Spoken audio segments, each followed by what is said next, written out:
Accessing library computer data. And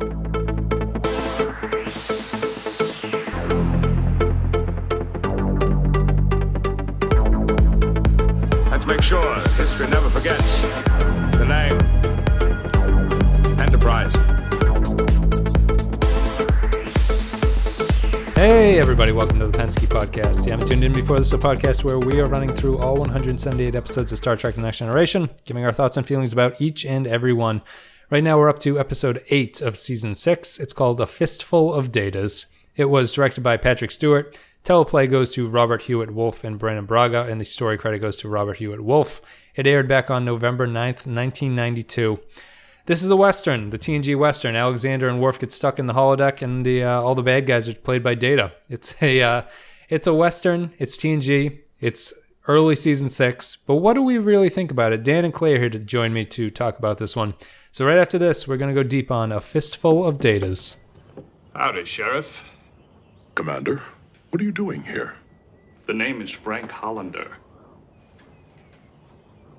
What are you looking at? Nothing. Nothing at all, Mr. Hollander. What do you want? My boy.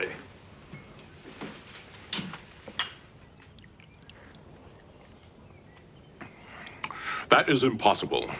Your son is to stand trial for murder. Well then, we'll just have to work something out. Is there anything you want in exchange for my boy? Y'all varmints ready to discuss Fistful of Datas? Darn tootin'. Darn tootin'. Yep. Tootin' something, all right. Clay, this one reminded me of, what's the Prisoner episode with the West? Oh, Living in Harmony. Living in Harmony, yeah. Which I like. Except I wouldn't say quite as good as that. But. No, Living in Harmony is good. I came out of this one happy. Like, yeah. I don't know. There was something about this one that I enjoyed. So Dan and Clay are here to talk about Fistful of Datas, which is obviously a pun on Fistful of Dollars. And it's just, every show when you get to 5 years, you're contractually obligated to do a Western episode. Because I do have to ask Dan something before we go any further. Oh, yeah. Yes. Are you growing a beard? That's my favorite. That's the best. That's how I know that this episode was going to start out well, because it has the best non sequitur moment of the entire series with callback. None. Or a callback that I completely missed. Maybe it saved him from being burnt up in a Jeffries tube at some point when I stopped watching. But loved that. There are 3 episodes in TNG where LeVar Burton has a beard. This is the second of the 3. So it's so weird. Why does he bring it up? Well, my question is, did he start to grow the beard, or did they write it into the script randomly? And honestly, I don't know. I can't tell because it's like 5 o'clock shadow, and it kind of doesn't look real. Yeah, well, the third of the beard episodes is the next episode. So I think he grew it, and they decided to add it in a very bizarre. It's so weird.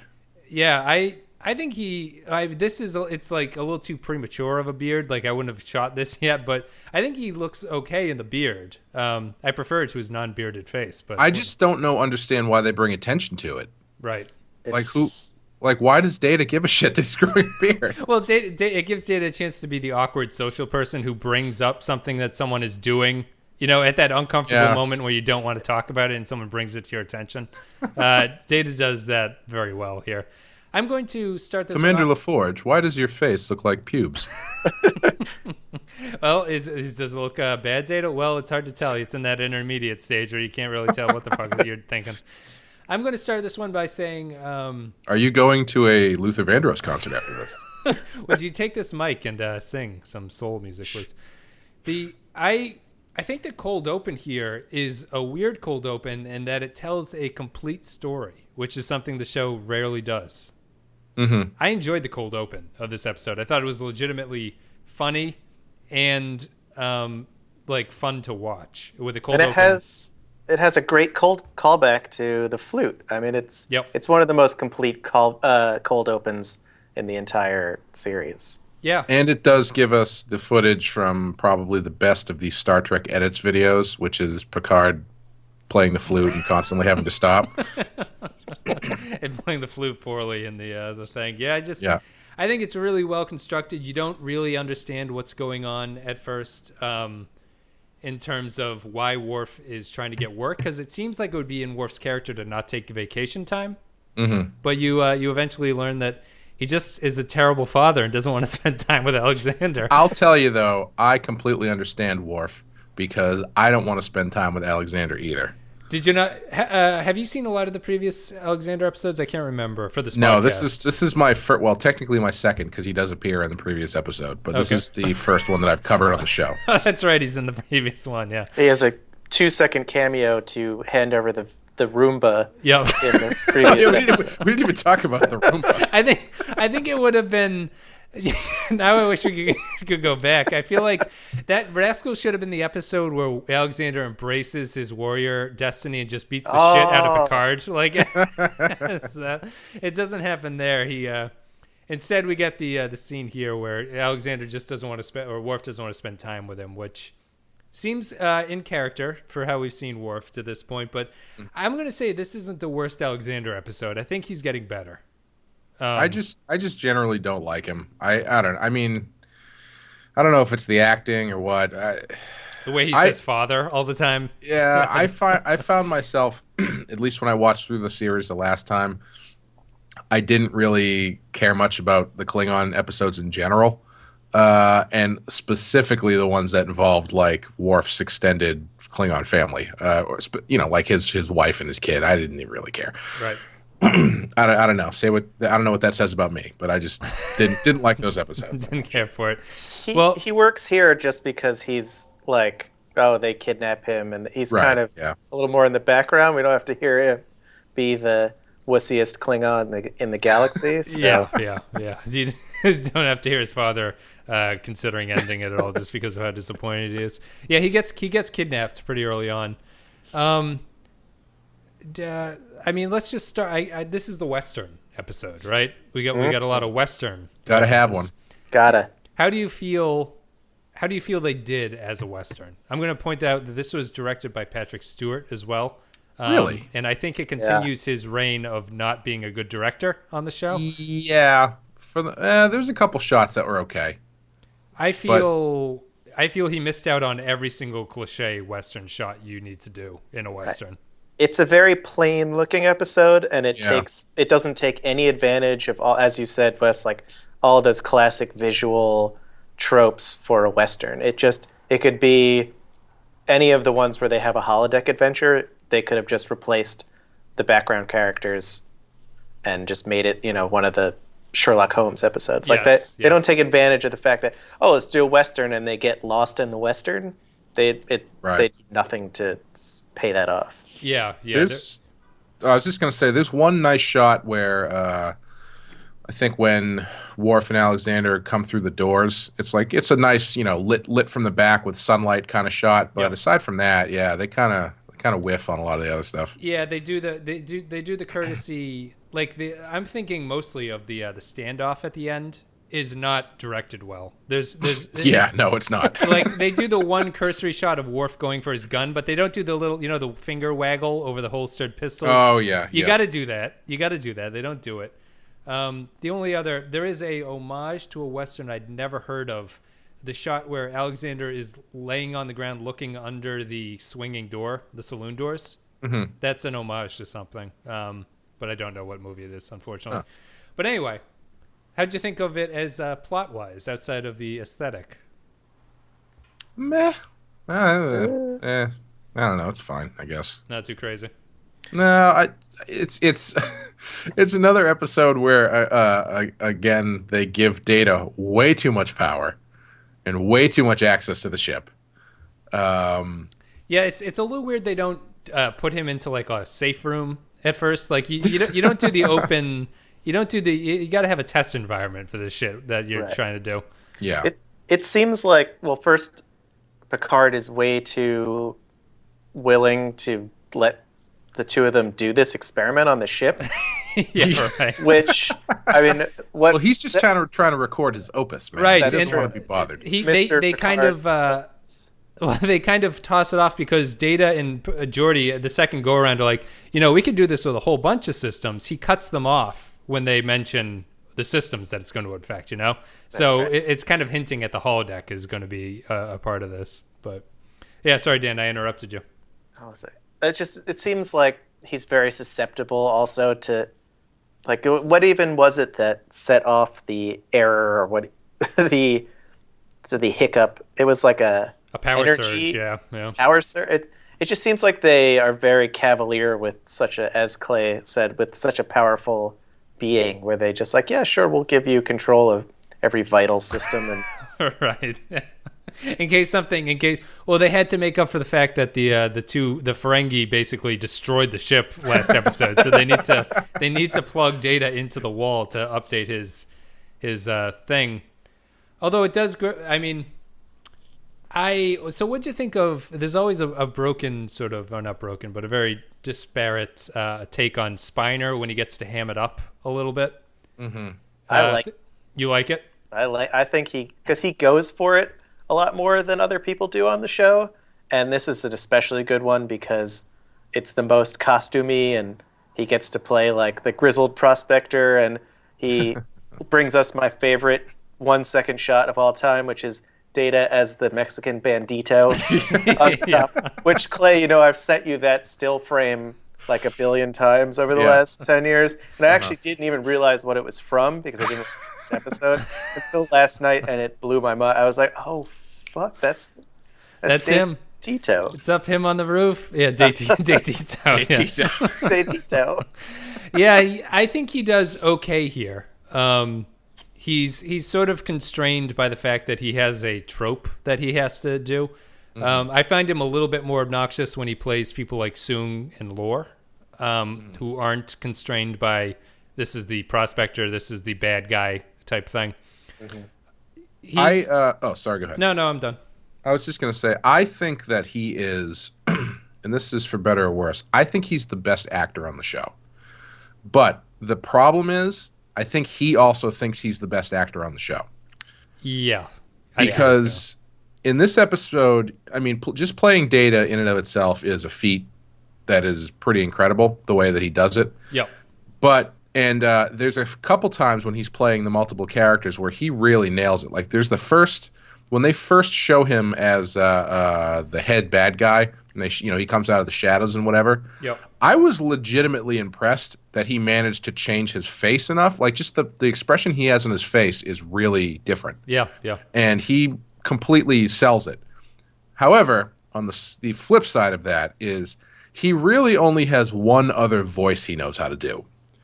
And that's when he starts getting turning into this kind of voice. When he starts doing that really hammy voice, that's like the only other voice he knows how to do. Yeah. And that, for everything good that he does, he's like a big pendulum. For everything he does on one side, he goes equally over the top on the other side. Yes. Yeah. Yeah. I think another thing I think he does really well here is when he's outside the holodeck as Data, who's getting affected by the Western stuff, he switches between it really well. Like when he just throws in a reckon when he's talking to Picard or whatever, they're like, what? That one scene where he's talking to Riker. They're in engineering, and I think it's him and Geordi. He's talking to Riker. Yep. The way that he changes from the Western dialect back into normal Data is really, really good. Yeah. You didn't like him pantomiming into the spittoon coming out of the meeting? I like that too. See, I don't watch that a second time because was that the best take that they had? He's kind of off frame. Yeah. That stuff I don't mind because, see if this makes sense. Data doing that stuff, it makes sense for it to be over the top because he's doing an impression of that. Yes. And that kind of acting, that action is very stylized to begin with. So him trying to put that through the Data filter makes sense that he would be over the top in that way. Right. Yeah. But inside the actual holodeck, where he's supposed to be playing that stuff a lot straighter, I feel like he could have dialed it back a little bit, but Yeah. Data should be the best like Shakespearean actor on the ship, right? Like he should theoretically, be. yeah. Like that would make a lot of sense for him. Yeah, he's the Spiner thing I think he does this one effectively, pretty effectively, and I feel it's pretty well done. I thought this was like the funniest episode I've seen in a while. Like this is not, at the Apollo Def Comedy Jam or anything like that, but it's certainly like it made me smile at least a couple times and be like, oh, yeah, that's kind of cute. That's kind of funny. Right. It's definitely the most fun episode I've seen in a while because it feels like everyone was on the same page of like, it's going to be a Western. Most of the people are going to be Data's. Let's just all go for it. He's going to speak in an old-timey accent at random. Yep. You're right, Wes. It's like the most lighthearted in a long time. Well, it doesn't even really have very high stakes. Right. Eventually it kind of gets to it because Worf gets shot. So you're like, oh, he could theoretically get shot. But it starts off as a very, like, people are kind of on their holiday days, just kind of fucking around on the ship. And it's a very low-key, very small thing. And I was talking to Sean on the last episode. We did Schisms. And I was just talking to him about how I think someone has brought to my attention the difference between the TOS crew and the Tng crew. And it's basically the fact that the TOS crew are better movie stars because the relationship between the cast is more like a family. TNG's crew has a very like business-like relationship. They're co-workers more than they are family. And I think that's why the TOS movies are better because it's hard to put this kind of crew into a movie and have it feel like it's got the stakes that a movie needs. That's true. So what happened here is, of course, after I said that to Sean, we get this episode, which is probably the most family-like episode I think the show has really done, at least between members of the crew. Would you agree or would you disagree with that? Like I feel they're all kind of like playing with each other in this, like, in a way. Yeah, I feel like you see a lot more of that as we get towards the end of the show, where like this episode. I don't know if maybe I was kind of down on it specifically because I think other than the last one we covered, I think the most recent one I watched was Time's Arrow. Sure, it feels very similar to that. Yeah. And like I was kind of when you were talking about everybody sort of being on the same page and knowing that it's a Western. For some reason in my head, I'm thinking, I wonder if they had, like more of the cast pushed to be in this, because I feel like that's the kind of thing that everybody was going to want to be a part of. You know what I mean? Yeah. But yeah, like those episodes, it has the same feeling as Time's Arrow, where it's like clearly they're just sort of like riffing on their own thing. Yeah. Which is not bad. You get to that point with these characters where that's almost, that's just as fun to watch as anything else in the show. Yeah. One thing I was wondering, so that play they were supposed to be doing, something for breakfast. Did Crusher write that play? I think so, but we don't ever see any dialogue from the play, right? In the dedicated auditorium, that I have not noticed that before, that room that they were in that had like a curtain and I thought it was the conference room that they cleared the table out of or something like that. It would seem very dangerous though to have tables that are not attached to the floor on a starship that gets shot at. That's well, they definitely put down some markings so everybody knew where their marks were. I think we're led to believe that Crusher wrote it because it's called Something for Breakfast. And it's a really edgy black box play they're doing on the Enterprise. I'm always struck by the things that they continue to do in the 24th century. Like classical music has made a renaissance in the 24th century. Everyone listens to it. Yeah. Everyone does very theatrical plays in their spare time. I think a lot of that is probably because anything else is still under copyright. Yes, yeah, probably. Oh, yeah, we have also, to go. That's probably the Patrick Stewart directed this influence, right? It's like they were thinking of it. They're like, well, what kind of play are we going to do? Right. About a really over-the-top Shakespearean kind of play. Like, it always defaults to that. They go back to that well quite frequently. Yeah, but I don't think we hear any dialogue from the play because all we hear is Data's poem to Spot. So it's a good callback too. I do remember thinking as soon as this episode started, when Alexander says they're in Deadwood, I was like, oh god, I wish this was actually in Deadwood. They should have. Yeah, the Game of Thrones just had Swearingen on it, so why just can't have Swearingen step out and call Alexander a cocksucker. and then chops off his finger with a hatchet. Feeds Data to the pigs. That would have been good. Oh, Deadwood, how I miss thee. But yeah, it's I don't know. I smiled throughout this one. This one was, as opposed to Rascals, which was just as bad as I thought it was. I came away from Fistful of Datas being like, there's no reason I should skip that episode all the time. It's got a stupid thumbnail on Netflix, but that doesn't mean I can't enjoy it. I would definitely watch this one again. I think it's the good kind where you can kind of half pay attention to it while you're doing other things. Yeah. Like I could really organize some papers or something while watching this. You can really get your shoes in order. Just like, I got to organize these things. Yeah, it's tough. I mean, it's continuing this season 6 thing of where season 6 just feels like it's struggling to get its footing going forward. And this does change, everyone listening. The second half of season 6 is like probably one of the strongest stretches the show does. So it's weird that wedding after wedding after wedding. Yeah, we get Back in the Saddle part 2. They go back into the holodeck and shoot some stuff with their guns.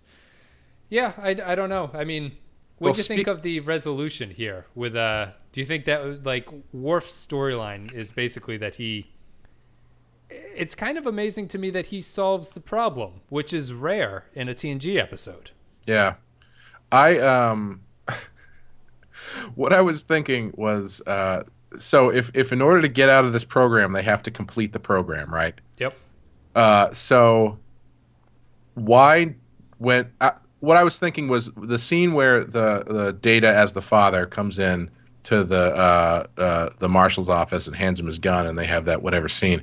Why didn't Worf just shoot him in the face? I was thinking that too. Why didn't they just start shoot them both in the face? Executing everybody and win by default? Like, just go to the end of the game. I mean, I understand at the end where he doesn't shoot him, to make a whatever example to his son or whatever, but he's not there. Just shoot him in the face. You know what?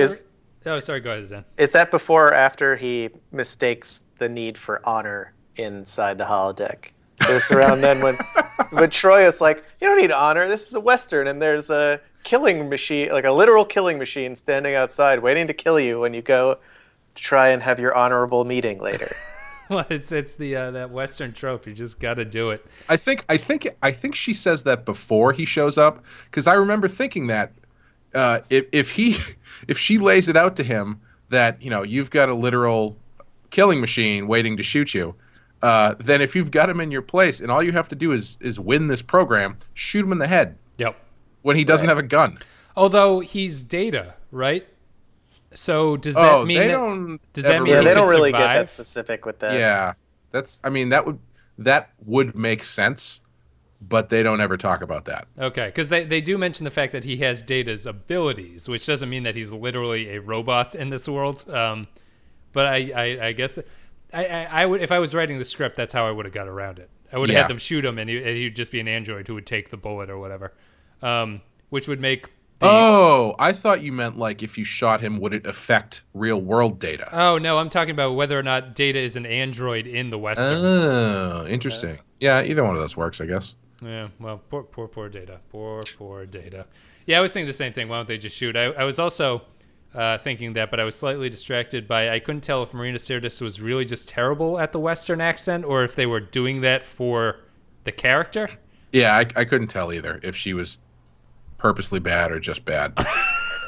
I think she's trying to ham it up. I mean... Yeah, I think so. Darn tootin'. So one other thing about that ending, it's just so flat. Yeah. Like, Worf does solve the problem, but it's, I mean... I feel like there's a weird line that you have to walk or at least make a stand on either side of. If you've got a program that's run wild, it's either a program that's run wild or you have to complete the program as it was laid out, right? Yeah. So, but does that mean the way it ends is just it was when Alexander wrote the program, he was just sort of like phoned it in on the third act.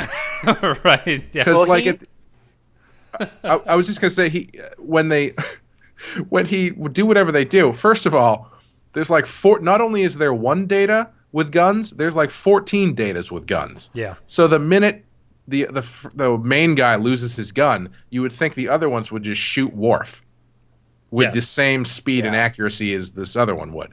And so even so, all he does is shoot the guy's gun out of his hand, and then everyone else is like, especially Tito up there, is like, oh, well, you've clearly won.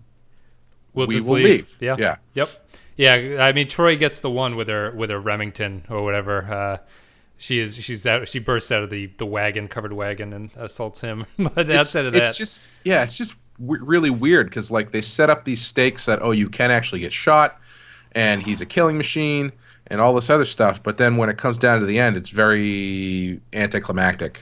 Yeah, kind of ending. I mean, like in a Western, the bad guy has to die, right? Like generally, yes. So I guess TNG can't do that, but because I guess they would have been confused about Data being the one who's dying. You know, it would have just been confusing for the audience potentially because they would have thought that everyone in the audience is stupid back in this time period. But you can at least put the extra 10 seconds of footage towards them shooting or taking down the other 14 Datas that are standing there, because even in any Western, it's not like everyone just kind of shrugs when the charismatic leader is killed. It's just sort of, you were just there was no real reason for that to be the resolution. Right. Yeah, like at the very least throw them in jail or something, you know, like have like there's no actual confrontation or resolution. It's just sort of like one of them decides to leave. Yeah, There's always the Western trope of like, now justice has been served, kind of, you know, like I'll round him up. But the other thing, as you were saying, would be during the episode, Worf would assemble a posse that would that would trap the Datas at the very end. That's because the real resolution here was that you gotta fuck the lady from the tavern. Yes, and the program. And the best part about it is that it was Barclay programmed the whole thing. So it was like it really made sense at the end that if Barclay's involved, the way you got to end it is you got to fuck the holodeck. Absolutely. What would have been great is if at the end they did the thing where bad Data is like, well, clearly you're outnumbered, you've got no chance, blah blah blah blah blah, and then Worf is like, no, you didn't count on my friend showing up, and it's everybody else in the town who are also Data. Right. So he's got a team of good guy Datas versus the team of bad guy Datas. Yeah, and that would be either way you go, whether or not this is Data in the world, at least they're a match for each other. You know what I mean? Right, you know? Yeah. Be like the end of Three Amigos. I think that would work, yeah. Yeah, yes. Yeah, I'm a little I don't it's just the endings, whatever. I do like the fact that Worf enjoys the Western thing. It's totally in character. Yeah. That shot at the end where he's smiling is the creepiest thing I've ever seen. It does feel that was one of the more satisfying elements of this, was that he actually gets into it, and you know he's getting into it because in his head it's like, wait a second, I can just kill people at will inside this program. Like, this really speaks to my interests. Yeah, I didn't think I think it's a little bit out of character that he likes law enforcement or justice so much. That doesn't seem a very Klingon thing, like specifically. But I agree that he's the most fitting of the characters. Like Odo would be more involved in a Western, just to go ahead to Deep Space Nine. But the other excellent thing, I think, we get the intro scene where Worf doesn't want to spend time with Alexander, right? We get further proof of how terrible a father is because Alexander apparently sleeps on the couch. So he hasn't even moved to quarters where the kid can get a bed because there's no door on that hallway that he goes into. Mm-hmm. I think he's just sleeping on the couch. Well, he's got to sleep somewhere, I guess. Klingons sleep on the floor. Maybe he's moved up to the couch from the floor. Yeah. That's true. He was lying on the floor earlier in the episode. Oh, that's true. Yeah, that's right. He was playing with like an abacus or something. The world's largest tablet. So if Alexander programmed that thing, right? Half programmed it. Well, okay. Well, yeah, he was involved with the programming. he programmed part of the story to be himself getting kidnapped. Yes, and it happens too early, according to him. What sort of like weird father issues is he playing out in that scenario where he's specifically setting up a situation where he gets kidnapped and his dad has to come and save him? Yes. Well, I mean, would it have been the end of the character if Worf was not around to play with him and he just did it by himself and was not rescued? You know what I mean? Like, is that just the most tragic ending? Alexander just being like kidnapped and executed by these banditos in this thing. I think there's a sad version of the episode. He spends the next 20 years real time in the holodeck building a railroad track. Yeah, I guess he designed that thing. It's kind of a, I don't know. He was trying to play with his dad, but Barclay kept making it all fucky. Right, yeah, he kept that woman throwing her leg over the railing, which I guess is what they did in the West. I don't know. Sure, why not? There's a lot of You splinters. can really see whose programming is who as the story advances. That's right. There should have been more Barclay influences in it or something. It's tough to say. But anyway, I think we're done talking about that one. Let's take an audio break, play a clip from the show, get some data lines, and then we'll be back with our final thoughts and ratings for Fistful of Datas. That would explain why your music composition program began playing the Slavonic dances. I've been analyzing the collected works of Anton Dvorak. It's the same with Dr. Crusher's play, and with the food replicators. The replicators on decks 4 through 9 are producing nothing but cat food. Cat food. I've been formulating nutritional supplements for Spot. Well, when can you correct the problem? We are currently attempting to isolate the corrupted circuit pathways. I reckon the process should take less than 2 hours. What did you say? I said the process should take less than 2 hours. No, you said, I reckon. According to my memory logs, I did not use those words. Y'all must be mistaken. There, Data, you did it again. Did what? Every show's got to have a Western, and Star Trek The Next Generation has finally kicked out its Western episode of Fistful of Datas. Guys, go ahead. I was just going to say, they've hit a lot of those things. They've done Westerns, they've done Three Musketeers stuff, they've done the 1800s American West in San Francisco. Sherlock Holmes is always Sherlock a big one. Holmes, yeah. They get to do a lot of stuff. Yeah, they cover a lot of bases at this point, and the Western is always going to be one of them. And Dan, how about you start us off with what you sort of think overall for this episode, and where you give it on our scale of 1 to 5. And before you do that, anyone watching on YouTube, you can click in the upper right-hand corner of the video, and you can vote in the poll for what you think. I really like this one. Not really like it like a super strong rating, but I enjoy it, and I think it's weird. It's what we talked about in the previous episode of like, here's kind of a dumb idea for one episode of television. Let's see where it goes. And we kind of reset afterwards, and it has the best kind of low stakes around it. So it's just kind of a little strange, kind of meanders, and we get Bandito data, which is a big positive for me. So based off of Bandito data alone, Dadito, Dadito, I think, might be a different show. that's with a little bit more bondage. Oh, it's Judge Ito as a father sitcom. Call back. Sorry, go ahead. Off that and Alexander's child of divorce or single father issues, I'm going to give it a very firm 3. Wow. Because I do enjoy it. Okay. Clay. Yeah, I would say 3. I mean, it's a weak 3 for me. It's one that you can kind of throw on and enjoy, and doesn't really have any weight to it. And I don't know. Yep. I honestly, I don't really have a ton of feelings either way about it. So yeah, I'd say this one goes right down the middle for me. I'll give it a 3 as well. I think it's a strong 3. I kind of agree with Dan. It's it might just be because of how it comes in the midst of all this sort of druck of the early season. But I enjoyed watching it. It made me smile, which is more than Rascals did. It did I had the opposite emotional reaction to Rascals as I did to this episode. So I think that kind of sums up the difference. And it's their Western version. I don't think that they I remember what I was going to say before we went to the thing. It kind of reminds me a little bit of Galaxy Quest in a way, because I feel like there's a lot of episodes that do things where, or media, where you're trying to like do an homage to something, and for some reason you don't go all the way with it. Mm-hmm. And I kind of get that vibe here. There's not enough Western stuff. In Galaxy Quest, the movie, I don't think there's enough homages to Star Trek and stuff like that. Really? Yeah, Wow. like I feel they don't push it enough. Wow. Interesting. Wes, that is a hot take. That's like a beloved, like.